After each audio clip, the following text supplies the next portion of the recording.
এই মুহূৰ্তত মই চানমাৰী অভিযান্ত্ৰিক প্ৰতিষ্ঠানৰ খেলপথাৰত উপস্থিত আছোঁ আৰু এনেদৰে বৰ্তমান চানমাৰীৰ যি স্থানীয় লোকসকল আছে সেই লোকসকল ওলাই আহিছে আৰু সকলোৱে পুৱাৰ ভাগৰ পৰাই এয়া গৰু বিহু উদযাপন কৰিছে। বিশেষকৈ এয়া গৰুক গা ধুৱাইছে, আমি দেখিবলৈ যত্ন কৰিছোঁ।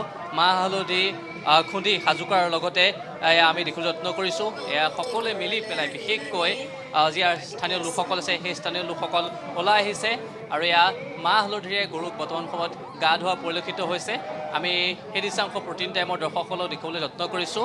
মহানগৰীত থাকিলেও কিন্তু তেখেতসকলে নিজৰ যি পৰম্পৰা সেই পৰম্পৰাখিনিক পাহৰি যোৱা নাই। এনেদৰে আজিৰ দিনটোত যি স্থানীয় লোকসকল আছে সেই স্থানীয় লোকসকল ওলাই আহিছে। এই কথাত ক'বলৈ গ'লে এক উলহ মালহ পৰিৱেশ, উখল মাখল পৰিৱেশে বিৰাজ কৰিছে এই চানমাৰীৰ বাকৰিত।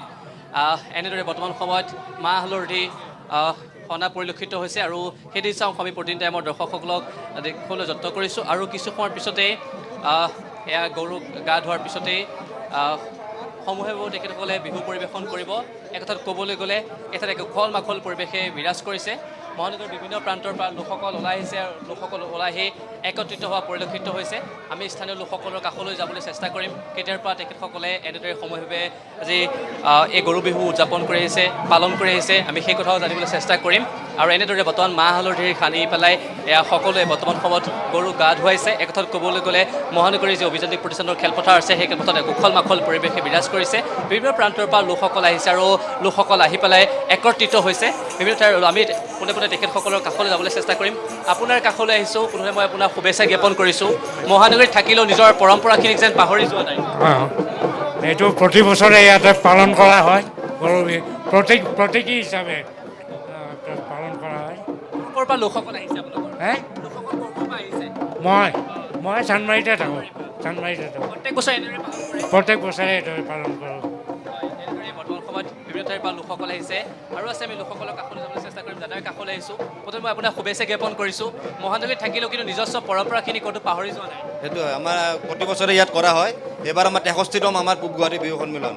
গতিকে এনেকৈ গৰু বিহুতে আমি গৰু ধুৱাওঁ আৰু আমাৰ এই সমিতিৰ তৰফৰ পৰা সকলোকে নৱবৰ্ষৰ নতুন অসমীয়া নৱবৰ্ষৰ লগতে ৰঙালী বিহু উল্লেখ যাচিছোঁ। থাকিল আমি আগলৈ যাম আৰু সেই দৃশ্যাংশ দেখুৱাম। বিশেষকৈ এয়া সকলো বৰ্তমান ওলাই আহিছে, কণ কণ শিশুৰ পৰা আদি কৰি বয়োজ্যেষ্ঠ লোকসকললৈকে সকলো ওলাই আহিছে আৰু সকলোৱে বৰ্তমান এয়া মাহ হালধি সনা হৈছে। তাৰপিছতেই এয়া মাখিয়তী মৰা পৰিলক্ষিত হৈছে। দীঘলতিয়ে এয়া দেখিবলৈ পোৱা গৈছে। মাখিয়তী মাখিমাৰো জাক জাক, দীঘলতি দীঘলপাৰ।